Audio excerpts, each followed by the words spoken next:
Hi, yun, welcome back sa video na 'to. So, yung ituturo ko naman ngayon is how to do competitor research kung, paano niyo i-identify kung ano yung in-advertise or pino-promote ng mga competitors ninyo na gusto niyo ring ibenta sa website ninyo or gustong ibenta sa kliyente ninyo. So, unang gagawin niyo is simply lang is, hanapin niyo yung kung sino yung competitors ninyo sa Google search or kung meron na kayong list ng mga competitors niyo, then mas madali na lang 'yon. So first, let's do the basic or the from scratch. So let's say for example, jewelry in USA. Jewelry in USA. Yan. Or let's say mga nagbebenta ng free jewelry. United States. O yan, meron sa ito gold chains, Retani, James Free Jewelers, Sunday.ca, yan. Just jewelexchange.com. Yan. Okay, so meron na tayo dito mga website. So this one is not. Yan, so let's make this one as an example. So for example, ito yung competitor website ko. Tapos, yun, mayroon sila mga product, tas gusto kong i-check kung ano yung mga produkto nila or ano yung ina-advertise nila. So one of the best thing is look for the icons ng website nila ng social media. Once you click that, mapupunta ka dito sa social media page nila which gives you an idea kung ano yung mga posting nila at the same time. So second thing na gagawin mo is you need to go to google.com and search FB Ads Library.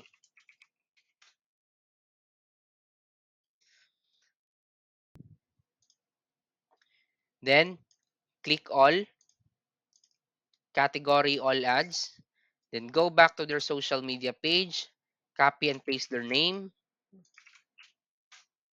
and search for the Facebook page, and there you go. As you can see, ito yung ina-advertise nila. So mapapansin mo dito meron siyang date. So April 4.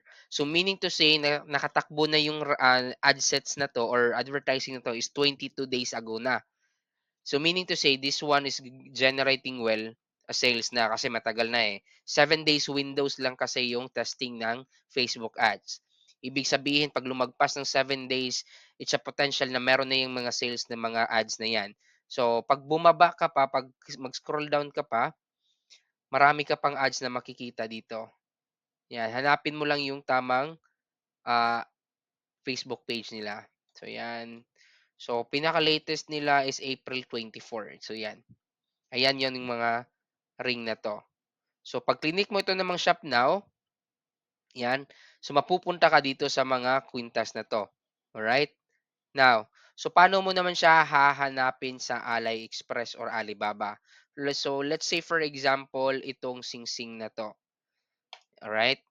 So let's say for example, so first thing that you can do is save the image, 'yan, or take a screenshot of the image. Oh, sorry. Screenshot natin. Ayun, walang nag-appear. So, balik tayo. Yan. Next, gagawin mo is punta ka sa google.com. Meron ditong eye icon, camera lens. Upload mo yung image. Then, antayin mo lang mag-load. It will give you the link to AliExpress. Yan. Yan. Yan. Then, yan yung din mga competitors mo. Dito rin mo makikita yung mga competitors mo. Yan. Once you have the link, once you have the supplier, then you can inform your client, hey client, this one cost around blah blah blah. This is the size available here. This is the size. Okay. So um, that's how you simply find your supplier. So the last steps, if ayaw mo mag Google Lens, all you have to do is go to the website Ecom Buddies, which is our website. Go to your VIP member access course, log in ka lang. Hopefully meron ka ng login din sa website. Then punta ka sa Shopify course, hanapin mo yung e-commerce tools and extensions. Then, how to find supplier on AliExpress using image. Yan. Click mo to para mapanood mo yung training kung paano siya gagawin. So hopefully that helps to you. So if you have any questions, just message to our group channel.